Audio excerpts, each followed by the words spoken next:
സമസ്തയുടെ ആദ്യകാല നേതാക്കളിലെ പ്രമുഖർ. ഫൽഫരി കുടുംബത്തിലെ പണ്ഡിത നക്ഷത്രം. സമസ്ത കേരള ജംഇയ്യത്തുൽ ഉലമയുടെ ദീർഘകാലത്തെ വൈസ് പ്രസിഡന്റ്. ബിദഇകളുടെ പേടിസ്വപ്നം. അറബി കാവ്യരചനയിൽ വേറിട്ടുനിന്ന രചനാവിസ്മയം. നാവും തൂലികയും സുന്നത്ത് ജമാഅത്തിൻ്റെ വേരോട്ടത്തിനായി സമർപ്പിച്ച ജീവിതം.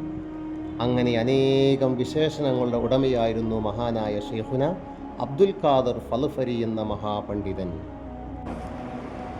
സ്വന്തം പിതാവിൽ നിന്ന് തന്നെയാണ് ഷെയ്ഖുനയുടെ പ്രാഥമിക പഠനം. പിതാവിനോടൊപ്പം മുള്ളിയാകുർശി, മലപ്പുറം, വാഴക്കാട് തുടങ്ങിയ സ്ഥലങ്ങളിൽ ഓതി താമസിച്ച ഷെയ്ഖുന പിന്നീട് പിതൃവ്യപുത്രനായ മുഹമ്മദ് ഫൽഫരിയുടെയും പാങ്ങിൽ ഉസ്താദിൻ്റെയും ശിഷ്യത്വം സ്വീകരിച്ചിട്ടുണ്ട്.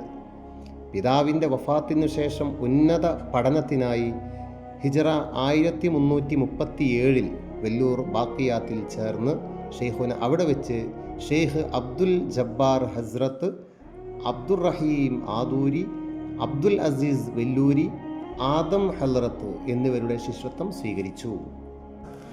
പഠനകാലത്ത് കിതാബുകളിലെ അച്ചടിപ്പിശകുകൾ തിരുത്തുകയും ഉസ്താദുമാരിൽ നിന്നും അധിക വായനയിൽ നിന്നും ലഭിക്കുന്ന അറിവുകൾ രേഖപ്പെടുത്തി വെക്കുകയും ചെയ്യുമായിരുന്നുവെന്നതും പിന്നീട് ഉസ്താദുമാരുമായും പഠിതാക്കളും അവലംബിക്കുന്ന ലഘു ശറഹുകളായി ഇവ രൂപാന്തരപ്പെട്ടുവെന്നതും ചരിത്ര സത്യം.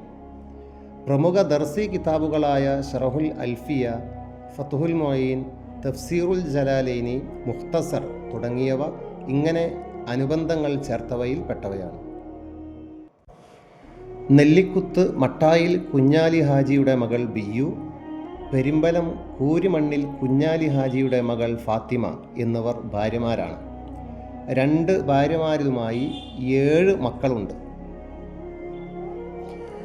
പ്രമുഖരായ പണ്ഡിതർക്കാണ് ഷെയ്ഖുന തൻ്റെ മക്കളെ വിവാഹം കഴിപ്പിച്ചു കൊടുത്തത്.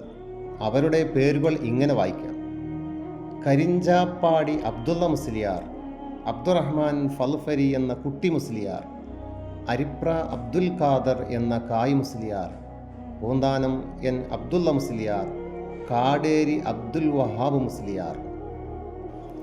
ഇസ്ലാമിക ലോകത്തിന് നിരവധി സംഭാവനകൾ അർപ്പിച്ച മഹാനുഭാവൻ.